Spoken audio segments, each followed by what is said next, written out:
Hey guys, what's up? It's Fern. Thank you so much for joining me for another Planty video. Today's topic is kind of related to a video that I posted recently called Are These Instagram Famous Plants Worth the Hype?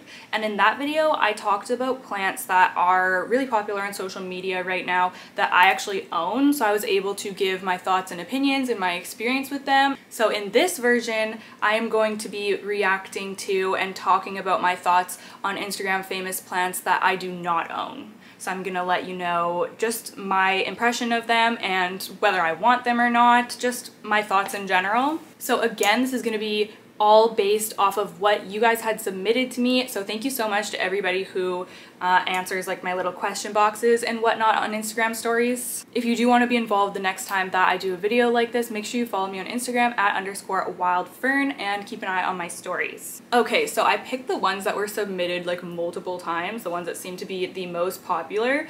So the first one that we are going to be talking about, I'm gonna move over a little bit so that I have a nice spot to put the pictures up here. Okay, so the first one that I'm going to be talking about, this one was submitted several times and it is variegated alocasia in general. They're definitely having a moment right now. I would totally agree. But more specifically, I had a lot of people submitting alocasia frydek, like the true frydek that actually has variegation, because the green version of alocasia frydek that we all know and love is actually called alocasia michelitziana.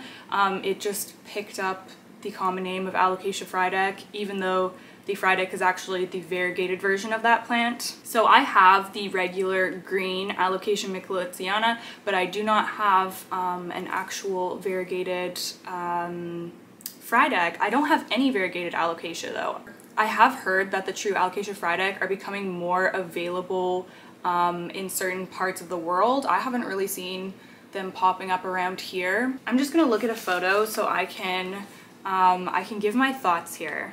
Okay, so I'm seeing a few here. They're definitely very beautiful plants, like very gorgeous. I love how the variegation really varies. Like there seems to be some that looks more yellow, some that's more white. So I really like that, and it's quite random looking variegation as well.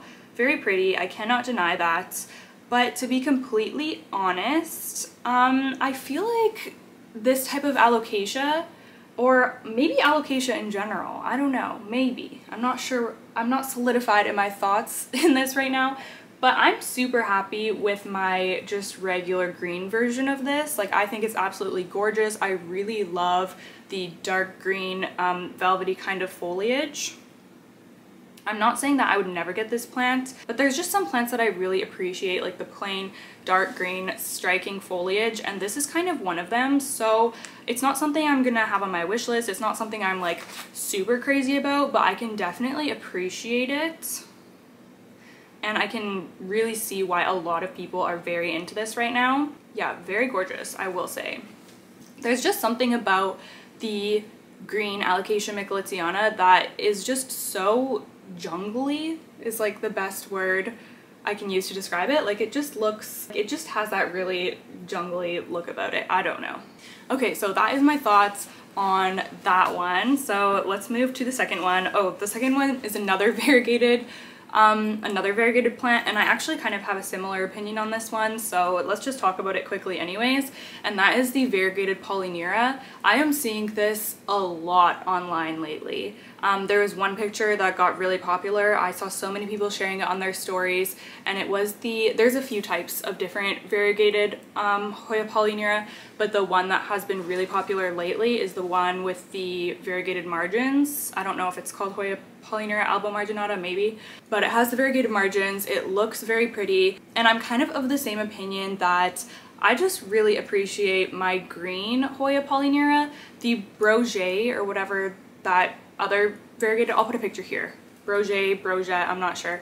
But that version I do like. That's more of like a splashy variegation, and I think that's really pretty. But I don't know, I'm not totally in love with this really white and green variegation. Yeah, I'm looking at it right now and I'm not totally in love. Like I can see why people who are really into Hoya or really into Hoya polyneira, why they would want this, especially if you're a collector. But for me, I don't know what it is that I I'm not like 100% in love with the variegated version of this. I don't know, but I guess it's good for me because I'm sure that this thing costs a pretty penny. Also, I seem to keep getting my Hoya polyneira to a place where it's just looking so full and beautiful, and then something devastating happens and I have to start the whole plant over again. So I will honestly be happy if I can ever just get my regular green polyneira to a place where it's looking lush and healthy. So that's where I'm at with that one. Okay, so the third one that we're going to talk about is Antherium warocqueanum, or the queen antherium. I'm sure that you guys all know this one, and I do agree, I'm seeing this one a lot lately. I feel like I've always kind of seen it a lot, like at least for the past couple of years. It's been very popular, and when I first got into houseplants, this one truly seemed like the epitome of fancy antherium. It gets those long, beautiful leaves. There's different forms. There's a dark form. It's a beautiful antherium. I'm not an antherium person per se, but I can definitely appreciate this antherium, and I'm very choosy with which antherium I add into my collection, but if I did have the opportunity to get that one, I probably would. I've just never really come across it at like an affordable price, I guess, and it's never been like high on my wish list because I'm just not an antherium person, I guess.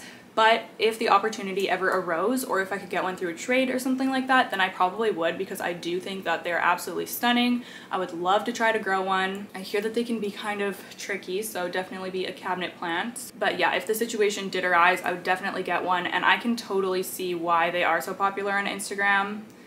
And honestly, the people that are able to grow those beautiful anthurium warocqueanum leaves, they deserve the Instagram hype. That's all I'm gonna say, because sometimes it is not easy to get like a really beautiful anthurium leaf. They can be kind of finicky. Oh man, you guys, I got a message that I needed to attend to, and now I forget where I was. I think that we finished with anthurium warocqueanum though.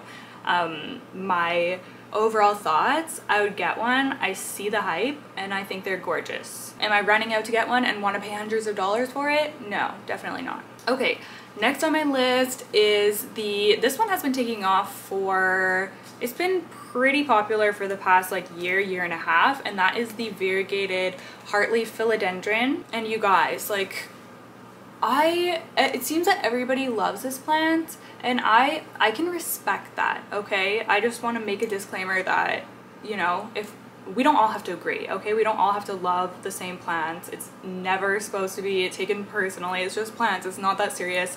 But the variegated heartleaf philodendron, I don't really see the hype, honestly. It looks like a marble queen pothos, but with a philodendron leaf. Like, I just don't really see the hype.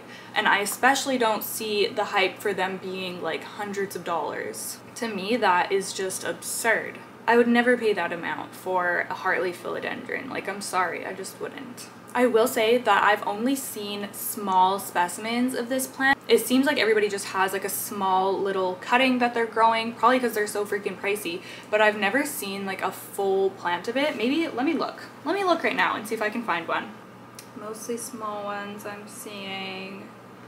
Okay, so there are some bigger, slightly bigger specimens that I'm seeing. I'll put it on the screen. I will say it's pretty, but this honestly looks like a marble queen to me. Like, tell me how it's different, besides the leaf shape being more of a heart. I just feel like there's other plants that I would want to grow before this one. Even epinephrine, even epipremnum variegata, the albo variegata version of that, I would much rather grow that than this plant, because at least that one's gonna grow up and get splits and stuff, which is really cool. I don't know, I'm still not sold on the hype of this. Like, they are pretty, I will say, and I can see why people who are collectors would really want this. Would I grow one if I maybe got it in a trade or something? Maybe, although I'm really picky with what I'm taking into my home these days. Like, I have to really want a plant for me to take it, so I don't even know if I would trade for it. I mean, maybe just to experience it for myself. But yeah, I don't know, I'm not wild about it. I love marble queen pothos though, so it's not that I don't like the look of this, it's just that I already have marble queen pothos and you can buy that for like a few dollars, so I just don't, I guess it's more about the price for this one. Like, hundreds of dollars for what it is, I'm just not not completely sold on that. Okay, the next one I had commented so many times, and that is philodendron red Anderson, or philodendron Anderson red. No, I think it's red Anderson, isn't it? I'm not sure which way it goes. I'll put it on the screen. But I had a lot of people comment about this, and I'm having to look at this again because people were messaging me and saying that they didn't understand the hype about this one because it looks just like a pink princess. So I have seen this one before, and I have talked about wanting it before. It was on my one of my wish list videos a while ago, and I haven't really thought about it since then, but now that I'm looking at it, the ones that I'm seeing here look like pink princess as well. I'm confused now. What is the difference? What is the difference? I think the white variegation is what's different about these. They have the green, the pink, and the white. Do some pink princesses get white though? Or is it just pink?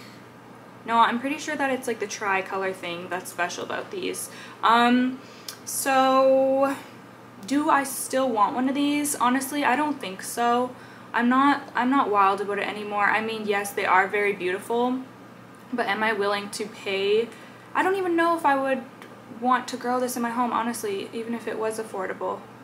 I don't know. I'm so fussy now, you guys. I'm so fussy with plants. Like, I'm really at a place where I like what I like, and I just know what I like now, I guess. Like, I've been collecting plants for a few years now, so okay, yeah, I don't know. The ones that I'm seeing are just looking like pink princess philodendron with some white in it, so I guess I agree with that person that messaged me and said that. Let me know what you guys think about this one. I'm very curious, or if any of you have this one. I know that they're very expensive right now. Like, it's a very pricey, sought after plant at the minute. And the next plant is the philodendron SP silver, or philodendron colombia.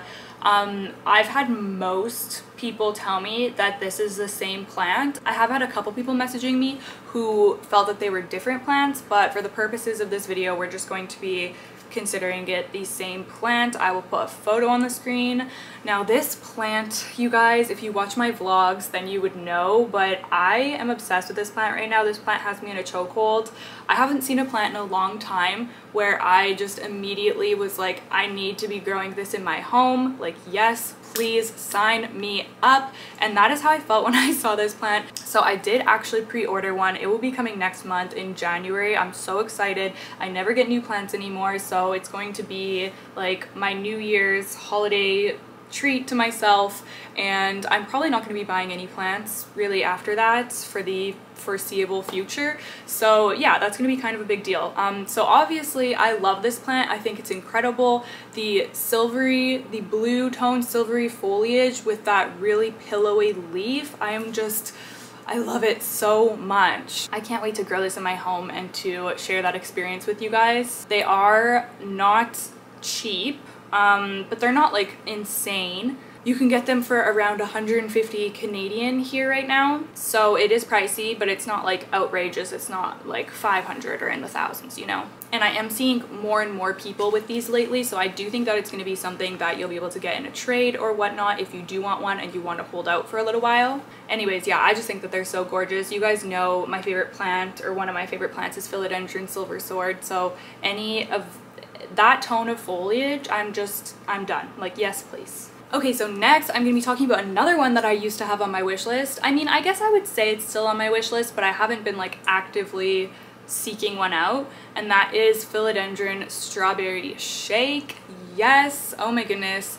These are beautiful, I will say. It's funny because they're kind of a similar vibe to the Pink Princess and the Red Anderson, which I've just said that I'm not really like a huge fan of those. I mean, like, a good specimen, yes, I can appreciate, but something about the variegation, it's almost like a little muted, I think. I'm not sure if that's why I'm so drawn to the philodendron strawberry shake.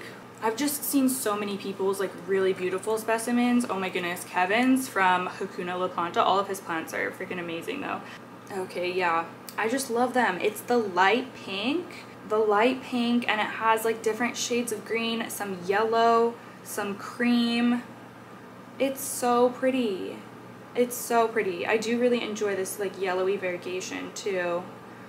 Oh my goodness, I really love it. And the leaf shape when it's mature, Yeah, I would get this plant or trade for this plant for sure. I would. It's very beautiful. Yeah, I can totally see the hype on this one. This is one that, like, during the peak of plant prices, this was going for like $1,300, something crazy. It was, yeah, that was wild. And I remember really wanting one then, but there was just no way that that was going to be feasible. So here I am. I still don't have one, but maybe one day I will. Okay, and then the last one that I wanted to talk about is Hoya. A lot of people were just saying Hoya in general, like different types of Hoya. I had a couple people say Hoya calistophylla. I'll put a photo here. Just all of these different kind of striking types of Hoya that are becoming available. Definitely seeing a lot of those. Hoya really shot up in popularity, like it's wild. I know that some people like only collect Hoya, like there are a lot of people that are very into it, which I respect, love that. I'm kind of at a place though where I'm happy with the Hoya that I have, and I don't know what it is, but I feel like I'm kind of salty towards Hoya right now because mine just don't seem to be growing. Like even the ones in my cabinet, I'm not seeing any growth hardly, like minimal growth. And I'm just like, what the heck? Like you're getting so much light, humidity, the temperature's okay. So I don't know what it is that they want from me, but I definitely don't have any other Hoya on my wish list right now. Like I feel like I've kind of ticked all of the boxes for different Hoya traits. It seems like a lot of them are very similar, so if I just have like one from each kind of category, then I feel satisfied. But I know a lot of people like to collect all the different types and they have different blooms and stuff, so I totally understand that. Like the Hoya hype, I totally understand, but I'm just not 100% there. I love the ones that I do have. Well, that's not true. I do love them. It is true. It is true, but I'm a little frustrated with the slow growth. So if you guys have any Hoya hacks, tips for me to get my Hoyas growing some more so that I can maybe fall back in love with them a little bit, let me know. Also, leave a comment and tell me where you are with Hoya right now. Is the hype kind of dying down or is it still on the rise? Let me know what you think. Okay, you guys, that is going to be it. That was 8 plants. I hope that you enjoyed this video and you enjoyed hearing my thoughts talking about these plants. It's always fun to just kind of chat about plants and chat about like what's relevant in the plant community at the minute. So let me know if you like videos like this. Leave me a big thumbs up. I will chat with you in the comments, and thank you guys so much for watching. I will see you in the next one. Bye!